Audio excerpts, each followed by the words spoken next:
Hey guys, here, right here, G-Unit, as some of you may know. Actually, a lot of you guys that tune into the live streams for the past 3 Sundays on YouTube know that the Declasse Championships were happening. This was like a mini event organized by Evil Tunnik. Check out his channel, link in the description below for future events. If you guys want to participate, you guys can check out information there beforehand. Anyway, today's video, I want to sort of give you guys a recap, highlights of all 8 races that I personally took part in GT1. And there were 2 GTs, GT2 and GT1. So yeah, let's get right into it. Hope you guys enjoy. For those that missed out those streams or perhaps didn't have the time to watch 2-hour stream every Sunday, this will pretty much cover everything that happened. All right, this is really awkward. So I just did a 25-minute commentary over this straight without any breaks. So I only realized that it wasn't recording. So all that time, you know, yeah, that's quite awkward. Anyway, this time it's recording and I'm confirming that because I can actually visually see it this time on my recording software. So here we are with the Declasse Championships with the first race called Area 41, created by Evil Tunnik himself, the organizer. And I started in 3rd place as a qualifier there. The qualifiers happened before the actual races itself, where individuals who were participating had to submit the lap times, where they practiced themselves. And yeah, I just submitted it to the organizer, and that's how the starting grids actually worked. So before the race started initially, we have to sort out the starting grids between the spacings of the drivers. And then we were off. So on the second lap here, unfortunate incident happened between the 2 cars up front, which meant that I was able to grab 2nd place. Now, the first 3 races of week 1 and week 2 they were 20 minutes each. And then the last week, we had only 2 races, which were half an hour long each. So that made it quite interesting. I was able to grab 1st place here on the first few laps, with that sort of inside move and closing them out.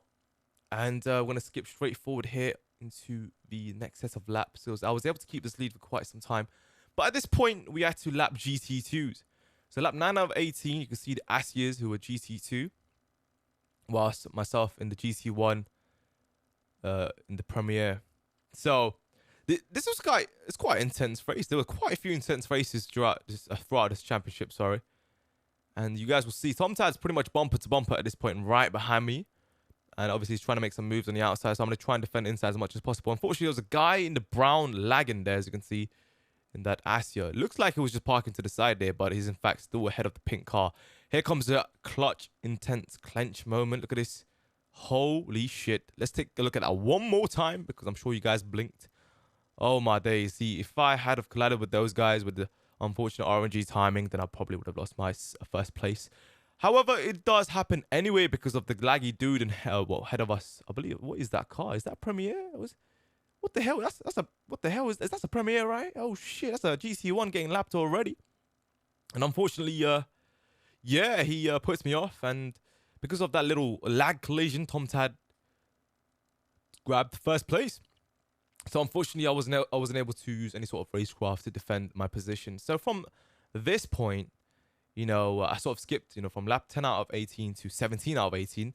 Myself and Tomtad haven't pitted yet. Throughout the series, you had to pit at least once during a race for 10 seconds as soon as the car stops on the exit of the pit stop. Everything else is your own responsibility when going through the pits. Initially, I didn't know what the exact rules were. I didn't know if you were allowed to pit or not. Overtake during the pit stops. But it was confirmed afterwards with the race officials that you were actually allowed to overtake if it was another person's mistake of them running wide. For example, here, me and my Tomtad didn't pit yet. And the last lap, there you go. He overshot that slightly. I was able to grab that inside, grab 1st place, and get to the exit first without any sort of contact made against him or sort of putting him off. That was hella intense. I mean, if you guys saw the stream itself on week 1, this was one of the most intense races that I had because it went throughout the entire race, back and forth action, bumper to bumper, just catching up, you know, went down to the wire, really.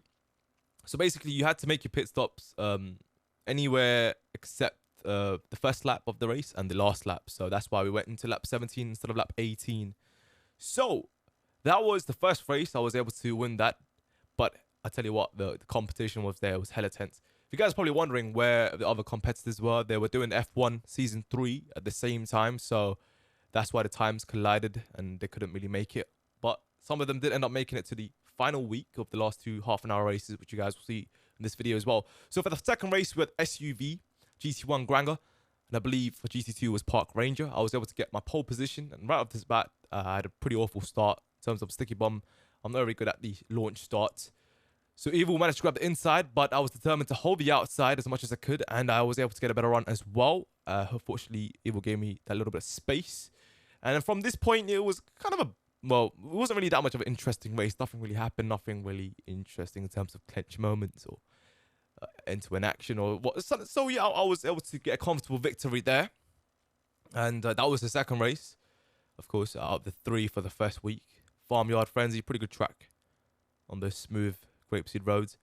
So here we are for the final race of week 1. The total races we had in the championships were 8. Obviously, 3 for the first, 3 for the second, and 2 for the last. And here we are. So this race I started in pole, but once again, a pretty awful start. Holy shit. I'm actually quite tired. Holy shit. We've got to do another 37-minute straight commentary. Raw one take only. No water, parched mouth. But anyway, the first lap, all right, cool. You know, I had the lead for half the lap, and then until Mr. Red was applying quite a bit of pressure, and he was really close to hitting the lamppost there. I was trying as much as possible to hold that position, but it seemed like it worked out at this point, but he was still applying a lot of pressure. And at the beginning of this race, I was very comfortable. I don't know what the hell was going on. Some of the lines these guys were taking, I wasn't even aware of when actually practicing beforehand, when qualifying. You know, I still was quite baffled how I managed to get pole position when these guys were just pacing ahead of me at this point. I thought I had this comfortable, you know. And then, holy shit, all right, some of the lines these guys were taking were quite weird. And I'm thinking, holy shit, it's actually benefiting them as well. And there's one line that I wasn't doing right, and you guys will see that as we go into this lap. So I sort of lost my first place and lost 2 places within the first few laps. So this was getting hella tense right now. I had to step it up, man. Like, what's going on? So there was this one ballsy line that these 2 guys weren't taking, and that was, to be honest, is what really got my victory every lap. Because I was, oh, wait a minute. This was unfortunate as well. Got into a little collision with him. Couldn't anticipate that gap between myself and his car. So the gap between first place and second place and third sort of did increase. And from this point, myself and second place, the gap also increased into lap 4. Whilst we're still in lap 4, I had to lap the GT2 Voodoos. Can't believe this is in the muscle class category. The Moonbeam, which is supposed to be a van. Look at that little bit of lag there between the second place. But I was able to close the gap. And something happened to Mr. Red, who had a comfortable lead. I believe that Voodoo, who was, I think, parked up there. Something happened to that car. Must have put him off. So the gap is closed now between first and second. But I was able to pull a move on the inside. But unfortunately, Tom Tad managed to get a cut back, which was pretty sweet, to grab a second place and hold on to that. So there was a lot of position changes, a lot of moves being made on this race, and it was pretty damn awesome. That's why it's slightly a longer highlight with a lot of action-packed moves you guys will see. Not moves, but moves, all right? So here we go into the next set of laps. Oh, you saw a little mistake being made by Mr. Red. He hit the apex barrier there on the right hand of the final corner, which meant that Tom Tad was able to seize the opportunity and grab first place. Now, Mr. Red was going for that pretty awkward ballsy line, but I believe he hit a pedestrian, which made me grab second place, which slowed down his momentum. So that's quite unfortunate stuff. He was able to, well, he unfortunately lost 2 positions from 3 set of corners. So here, as we swiftly move on to the next lap, I was trying to make some moves on Tom Tad, but that line, that left-hander line onto this second to last sort of run, I guess, before the final double left-hander and the right-hander, I couldn't get it right. I was like, shit, man. And I still was doubting myself at this point. I was like, how did I get that qualifying lap time to go into pole position? So anyway, here we are coming into the phase where, you know, sort of have to decide whether, you know, which lap to pit on and how to overtake the GT2s without losing too much time. Once again, Mr. Red was very determined to take that ballsy line, which I'm sure he was quite familiar with at this point. And I was able to get a better run through this section, which is why I cut in tight for the first left-hander, so to get that wider entry to the apex and to get a better run. Hopefully, I mean, with my sort of lines, it did work out for the first section of the track. But for the final section, it wasn't that great. So there was a lot of balance between this track. You know, there's a lot of options and a lot of, you know, driver's choice in terms of what lines to take, which is what pretty much made this entire race interesting. So here we are trying to lap the GT2. It's, I believe, a stake source on the outside, trying to hold it, but Mr. Red got a tighter angle of the entry onto the apex, which meant that I was able to get a better run through this point, but then he was able to grab that line, but then I was able to get the cut back on the inside. But once again, I believe, I'm not sure. Wait a minute. I did actually hold him off, though, with that defense, with my throttling. to close off that line, which I'm sure he intended before when he actually took that outside move, which is the line that I really didn't know about beforehand. And during this race is which I had to adapt to, which was interesting, which actually was beneficial near the end because I had the option to actually make some different moves at the right time. So into lap 8 now. Me and Tomstad are pulling away from 3rd place, but I'm not really sure what lap Mr. Red goes into the pits, and I'm not even sure what happened to him from this point onwards, as I'm focusing on the battle between myself and Tomtad and his GT2 cars to overtake. I believe this line here was able to help me from this point here to close the gap every time. Now here is where Tomtad trying to do a little shimmy, deciding between left or right. He was able to get a unfortunate run through this section because of the tighter angle of the approach of the corner. Once again, I do believe I try to go for that abnormal line I wasn't quite familiar with. I think right now we're sort of side by side. You know, we got our different lines. I prefer the cutting corners curbs line than the other one. There's also another ballsy line which was just on our right there between the gap of the railings, but that was extremely ballsy, which I do believe I did take a couple times when chasing the dude after the pit, so you guys will see. So here are some moves being played with cutbacks and all sorts. He still had the inside there. I backed off a little bit, cutting tight just to prepare myself for the next corner. It's always good to not prioritize one, but to think ahead as well. But then at this point, Mr. Red has caught up because myself and Tomtad are battling. He had a gap to close, which he did, which like myself did when these two guys were battling beforehand. So I believe we're in lap 9 now, you know, and but look at that, Tomtad got a slightly wrong approach there in terms of the angle, because you know, when there's obviously a left-hand swinger coming in, it's best to keep tight to the inside as possible just to cover less distance. And from that ballsy line, I was able to get the extra boost and momentum to grab 1st place. But it wasn't over yet, guys. It's not over yet. You know, this race is still going. You know, Tomtad decided to go on the outside, but I did manage to choose this line here, which I kind of did miscalculate in terms of my throttling, because I wasn't really sure how much he was going to slow down with that tight approach, which I usually am comfortable taking. Now into lap 10, this is where I wasn't really sure what happened to Mr. Red. This is what I was meant to say, not beforehand, but here we are. I believe Tomtad overshot that, slightly oversteered and hit the barrier, ricocheted, but then I tried to seize the opportunity on the inside, but I oversteered as well, so that cancels each other out. Tomtad's on the outside, trying to cut in. And then randomly a pedestrian just crossed the road there. If you saw a little like Patrick SpongeBob lookalike, I don't know what that was, doing star jumps, like roly polies, what the hell? And then I think Tomtad slowed down slightly there with the momentum, but still managed to keep it. Got a slightly wide exit there. And here we are cutting into the apex. Now, this is where things were getting heated up because, you know, this final set of love laps, a pedestrian spawned there, I hit him. And then this is where I believe Tomtad goes into the pits because he sees a GT1 he has to also lap, which was my teammate. Now, my teammate actually could have helped me there because what happened to Tomtad as he went into the pits, he made a huge mistake. I think he crashed just before the exit. Now, that lap after, I decided to pit also, but then I do the same mistake as well. I crashed on exit because I couldn't see shit with those gear icons in the way, just shining bright like diamonds in my face, you know what I'm saying? So, here, 10 seconds went by, and this is where I'm thinking, oh, what's happened? Who's going to actually grab 1st place? Am I still in the lead? Where's Tomtad at? I don't know what's going on. Wait a minute. All of a sudden, I'm thinking, yo, this van comes out, or this muscle thing comes out of nowhere, and it's CR2 motocross. Wait, where did he come from? So I presume that at this point, he must have went into the pits quite early on in the race, and after that he must have just paced it on and didn't really have any GT1s to battle against. So he actually had a pretty good strategy in terms of the pit stops, whilst me, Mr. Red and Tomtad were going at it lap after lap. And this was a clench moment whilst I was having to chase him down. Take a look at this one more time. Lamppost fortunately didn't get in the way. It was in the air at the same time, and now I had to anticipate the movement of that car and where it was going to go afterwards with that oversteer. And holy shit, man, that was really close, because final set of laps, you know, I managed to close the gap from that point into lap 14. 2 more laps to go at this point. All I had to do is make sure I had to apply as much pressure as possible, which actually ended up working.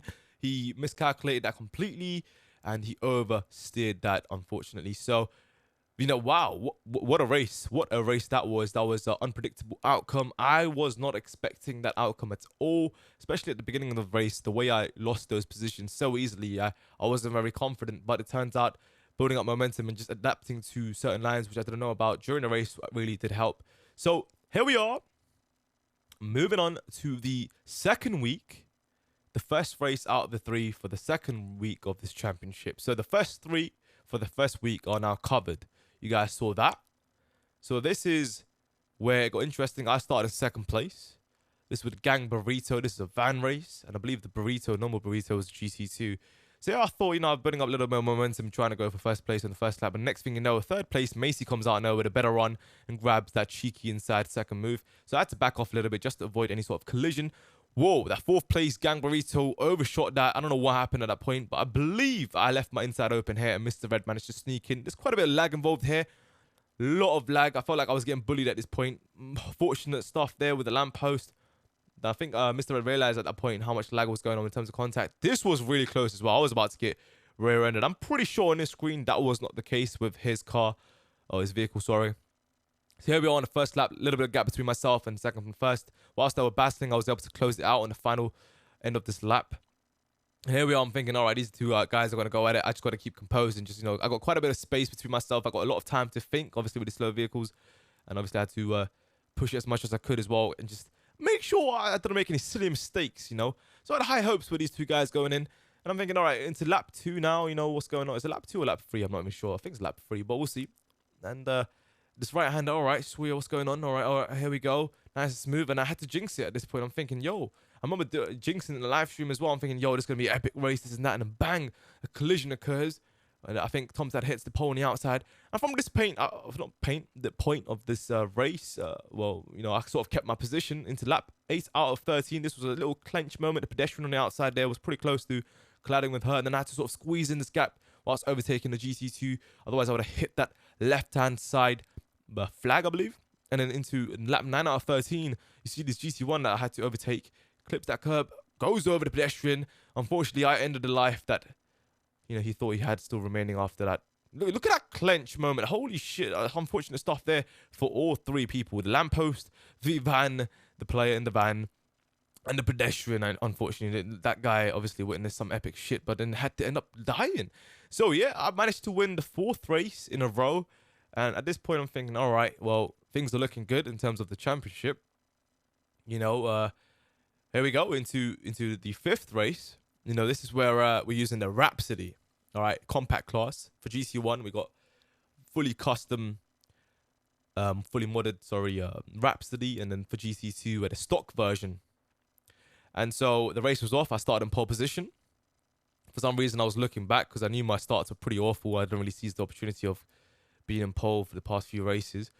So it looked like I had a pretty good start. I'm thinking, all right, I looked back a few times. That really put me off. And all of a sudden, I didn't really expect the response that this car gave me whilst I hit that wall. So I managed to lose my pole position right off the bat and went down to 4th place. That wasn't good, was it? And I saw 2 cars right behind me with a little bit more momentum, but I was able to hold them off as I was going into the tunnel. But of course, it's slightly awkward. And here we are, going to work from scratch. By the way, keep an eye out for MCEC and Sports GC events coming up in the future. Anyway, here we are. Tom Tad slightly goes wide there, goes into the grass, slows down, but he mistimes the braking point completely into the pit stop, and he screws up his pit stop once again. So that pretty much sort of ruined this race completely because he decided to go into the pits early. On the same lap, I was able to seize this little collision between the 2 guys up front and sneak on the inside, build up momentum with throttle control, and to actually take the 2 positions. So I was able to recover pretty quickly after my mistake. And this was pretty clench as well. I thought I was going to get rear-ended there, but I had to control that. And then from here on onwards, I just sort of built my gap more and more further away. And then into lap 7, I believe I had to lap the GC2s. So this is where Teddy hits the pole. Sort of put me off a few seconds. But I still wasn't sure at this point, how far away 2nd place was. Into lap 8, I decided to go into the pits. So what you guys witnessed was Tom Tad's mistake in terms of missing the entrance of the pit. This is where he initially should have cut in into the fake chicane into the hospital, but he got the braking completely wrong, and he sort of misunderstood or misjudged it and tried to go into the other entry, which should have initially been blocked off by the creator. But anyway, as the 10 seconds were over, at this point I was in 3rd place, but the 2 guys up front didn't pit yet. And this was a really close moment as well. Mike Bauer and GC2, a little bit of ricochet of the lamppost, and a massive one comes on. I had to clench that, take that like one more time. Anything could have happened. Any given angle, my car could have easily flipped. That timing there had to be spot on. Holy shit, man. So I still don't know at what point, what's going on, but turns out I was 10 seconds ahead of second place. So that was sort of a comfortable victory, although it was a pretty awful start. But near the end, things got a little bit easier. So that's Crocker Hooper Loop. So yeah, guys, that was the 5th race in a row, I believe, with that victory. Now going into the 6th race, the final race of week 2 out of the 3 for week 2, but 6th race in total. We've got Osiris Ring. We've got some muscle car here. I'm sure you guys saw an individual video dedicated to the Stallion here as we were practicing before this. So this is the actual event. So GC1's with Stallion, of course, and then GC2 was the Vigeros. So once again, I didn't seize the opportunity of my pole position. Mr. Red managed to get a comfortable 3 position into the lead. Right behind me, Teddy was applying pressure. So I'm thinking, yeah, all right, let's at least keep second place for now before we get comfortable and push for first place, which is exactly what I did. Hopefully this guy wasn't going to go pull off some crazy moves and dive bomb, and that worked out. So here we are, 22 laps, 20-minute race. There's a lot of dynamic props out here, a lot of water washes, whatever these drainage pipes are. They just explode randomly. You've got pedestrians spawning, just decide to cross the streets. You guys will see all of that. It's pretty difficult to overtake on this track. You have to be extremely patient, because if you're trying to hold one line on the inside, trying to make a move from the momentum gain from the exit of a corner, you can easily grab whoever's on the outside trying to hold it, can easily grab a curb and then cancel the speed out that you built initially. So I'm thinking, yo, man, this is getting frustrating. So I had to be extremely patient. I thought I could possibly pull a move here. He's holding the outside. All right, sweet. I might have him on the inside here. Let's go. Let's get away. I got the timing completely wrong. Hit the barrier, made a mistake. I put him off as well, so I'm going to let him through. But once again, my anticipation was horrible. The gap created whilst me stopping and waiting for him to overtake was huge. Since the lap 5, I had to close it back out again. So going into lap 6, I was able to do that and hopefully get back into the position which I was initially before the collision. So here we are trying to plan my moves ahead. So I thought I could possibly get a cut back to get a better entry for this apex and get a better run. But it seemed like we both sort of cancelled each other out with those variable wall clashes. So here we are. I thought perhaps I can give him a psychological pressure, maybe think I'm going to go for a dive bomb. So he immediately closes out the inside there to get a pretty awkward exit there. But then once again, the curbs cancel out the momentum that I built trying to grab the inside of the exit. So same scenario again, going into lap 7. Pretty close stuff here, pretty intense battle. Into lap 8, same situation, bumper to bumper. Into lap 9, the same situation, bumper to bumper. Now he's slightly pulling away at this point, but then I'm going to close them out on that first corner left-hander. Try to perhaps go for the inside, no indecisive moves out here. So he's got a slightly tighter angle to the approach. Oversteers a little bit, got a little bit of collision with us on his rear, which sort of created a further gap that I initially closed out beforehand. Then he makes a similar mistake, cutting into height and going wide on the run, so close him out again. But once again, he's got a wide run. This time, me and him both grab the curb to keep the same momentum going. Here we are into lap 10. I'm thinking, yo, man, what's going on? All right, let's think of something else. All right, same stuff happened again. He's making a similar mistake, so hopefully I can seize him out on the final straight possibility. All right, let's see here. Let's take a look. All right, now we're really close to each other. It's a priority for me to grab every single curb that is grabbing so that I can keep the same momentum going. At this point, I'm thinking, yo, I see the opportunity. I see the door open on the inside. I got a little bit of momentum against him. Oh, that was clench. No contact was made. A pretty aggressive move, but it had to be made. Had to be made because if we continued battling whilst he was trying to defend throughout the entire time, eventually when me and him had to go to the pit stops, whoever was in third place would have easily overtaken us without even having to make an effort because that guy's got quite a bit of gap ahead of him. And so here we are into lap 12, into lap 13. As we're just skipping forward, I was just, from this pace, pacing it forward, just building up the gap between myself and second place. Now, here's where things got a little bit interesting in terms of the dynamics. Pedestrians started to cross the road because, I don't know, they were just getting frustrated at all the sounds that these muscle cars were roaring and making. I don't know, man. So here, on this lap, I'm thinking, all right, sweet, I'm going to go for the pits. I'm going to go for the pits right now. It's perfect timing to go in. I'm in the lead. It's quite comfortable here. It's just, might as well get this out of the way now because I see quite a few cars lap after 10 seconds, but over into lap 15. 2 guys ahead of me still haven't gotten into the pits yet. So I'm thinking, who are those 2 guys? I wasn't really comfortable to check at this point, so I still was quite curious. Pedestrian spawns again. I think dinner was ready there at the neighbor's house. And here we are into lap 16, avoiding these pedestrians. But here we are. Unfortunately, this time pedestrian catches me out, and those 2 cars actually avoid him. thanks to my collision with it. But at the same time, on the same damn lap, when I hit one pedestrian, another one decides to cross the road out of nowhere and perfectly times it so I can get into collision. Like, these guys just love dying. I mean, all of them seems to be pensioners as well, like as if they hated this neighborhood. Looked quite depressing at first when I came to this area. Might make sense now. They just wanted to commit suicide somehow, and the same body was there this time, wanting to make me lose traction because of the bloodstains. That's how bad this was getting. Whilst I was in the lead, all of this shit was happening. But when I wasn't in the lead, for some reason, none of them spawned. That's interesting, because right now in second place, Steak Sauce is there. Managed to grab position from Mr. Red because something happened to him. He's in second place, but as laps went on near the end, I was able to pull away ever so slightly. But he was still there, you know, it was just 1 second behind me, 1.5 seconds. But holy shit, man, Rockstar just did not like me one bit during this race when I had the lead. But I managed to win 6 races in a row at this point during the championships. And I had to look at those splits. They were pretty close. And even in the lap times as well, is pretty tense. That was a difficult track indeed. What an awesome race that was. Now here we are into the second to last race, the final week 3, which happened yesterday. Half an hour long race for the 2 races remaining. Same rules apply, 10-second mandatory pit stop on the exit as soon as the car stops. So, unfortunately, you see a little bit of a issue there. Someone drops a lamppost and 3 guys trying their best to remove it. It didn't work out, so we pulled out the retard flag and we went back and just, you know what, I said, fuck it, let's go. So, you know, as the car's bobbling over that. In fact, it actually benefited them because they got a little bit of momentum and boost from that. Because anything you go over, any sort of suspension change will give you that boost. And here we are. Into the first lap. Oh, wait a minute. A little bit collision puts me off, which makes me lose 2 or 3 positions. So I'm down to 4th. And right behind me is Picano. This is where Picano, Marion, and a few other guys were participating. That was obviously because the F1 Season 3 had finished. And that ended up being the same result as last season in terms of not really finishing properly. Anyway, that's not what we're talking about here. We're talking about the Declasse Championships, second to last race. You know, 4th place, what's going on? Pretty intense stuff. You know, 5th place, Picano applying some pressure. Wait a minute, got a little bit of momentum there. Might be able to grab 3rd place.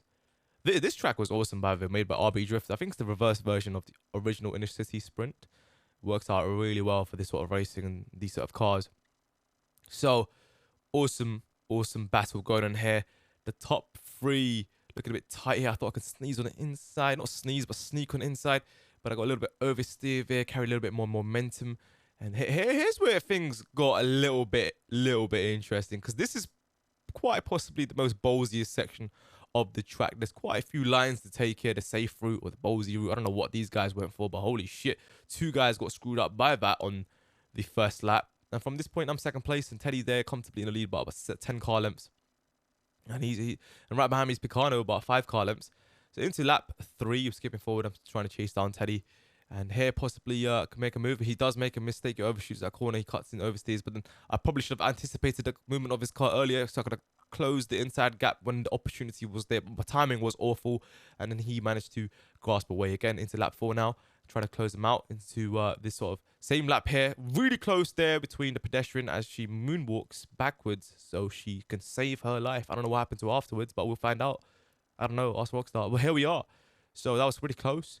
And on the same lap, on this sort of approaching the ballsy section, what do you know? It happens again. But this time, it was quite dramatic, as we'll see, applying pressure against Teddy.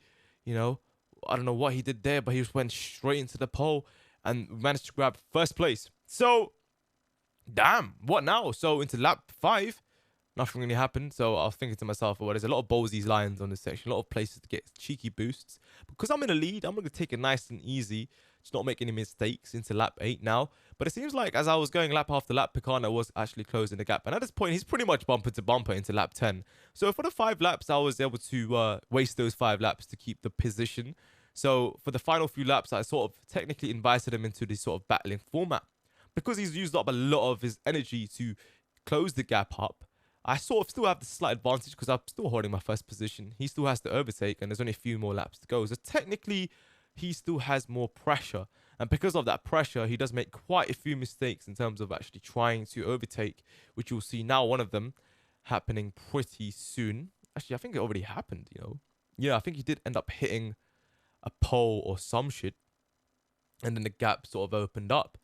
But here we are, right here. This is where GT2s had to be lapped. I see 2 of them ahead of me. So I thought I'll go into the pits early. Because I know if Picano doesn't follow me into the pits, he's going to have to deal with these 2 guys for this set of laps. So I think, you know, I thought at the time this was actually quite a smart move. But it did in fact actually work out for me. So you guys will see Picano now is in the lead, but he still has to go to the pits. So I'll wait for 10 seconds. As I exit out, obviously I'm still in 2nd place, it seems. Seems like everyone else is pitted. Now going into the next lap, this is where Picano exits into lap. Sorry, not lap 12. He goes into the pits on the very last lap, which is allowed to. And this is where he exits on the side there. You see the white car with the red stripes. Holy shit. So the timing was pretty much spot on. My strategy was spot on as well. But now this is where it's going to go down to the wire because we have to overtake a GT2 car. It's going to slow me down. He does oversteer behind me though. We're talking about Picano, that is. And then here, missing out all the boosts on the right-hand side in terms of the curves because the GT2 is not actually pulling or backing off here. But he eventually decides to do so. Picano grabs the inside as well against him as well. So we got pretty much 1.5 laps left to go. And we are really, really close to each other. This is where he does make another mistake as he's trying to apply a pressure. Because he knows he's got the opportunity to do so. He cuts in way too tight. And it hits that sign there, that yellow sign in the middle of that grass section. And this is where I had a little bit of gap going into the final lap.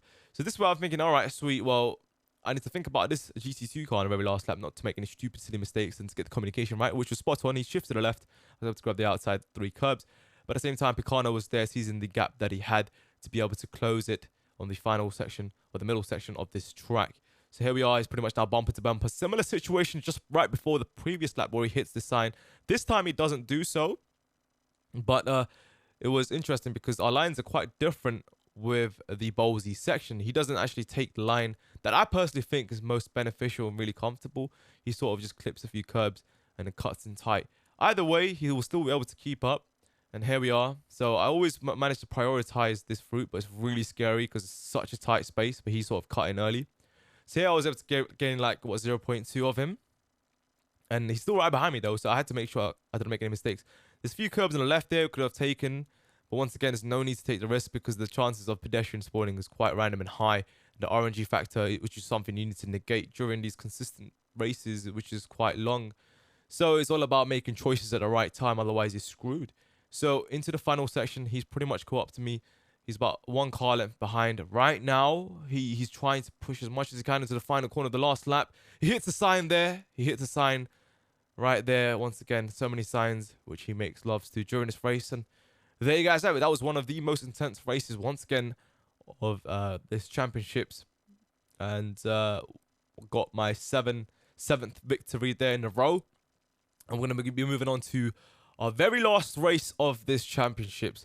This is where, you know, anything going to happen. This is where Crazy Chris took part in GT1. The previous race, he was GT2, who got a comfortable victory with the Tampa. So this is the Mamba Sports Classic, and we got the Tornado for GT2. So Crazy Chris gets pole, but here we have a little bit of rain because it's on current weather. Every single race was on current weather. So at the beginning was a little bit of rain. The rain was actually starting to disappear slowly as the race set off. So Macy got an insane start, but I was still able to hold my 2nd position there on the first set of corners. And this is where Crazy Chris slightly makes a mistake. I was able to sort of seize the opportunity here, but he does get a pretty awesome cutback, which made him keep his pole position, which he initially had. Look at that penguin head with a Santa hat. Always puts me off. So here we are. I'm thinking, all right, sweet. Well, you can sort of tell with Crazy Chris' driving style is certainly not comfortable in the rain, which he had to adapt to like everyone else, because obviously we didn't practice in these conditions. And so he was taking it extremely slow. Fair enough. He's in pole position. He's trying to do whatever it takes to keep it. Now here, I wasn't expecting him to slow down this much. We do make a little bit of contact bumper to bumper. Like, holy shit, good thing I didn't take him out. Otherwise, we'd have lost a lot of positions. So on this lap, you know, a lot of traction is lost. You know, it's really difficult. A lot of throttle control involved. Right behind us, a few cars do make a mistake on that bridge section because there's a lot of momentum carried and the car does want to understeer, but at the same time wants to oversteer.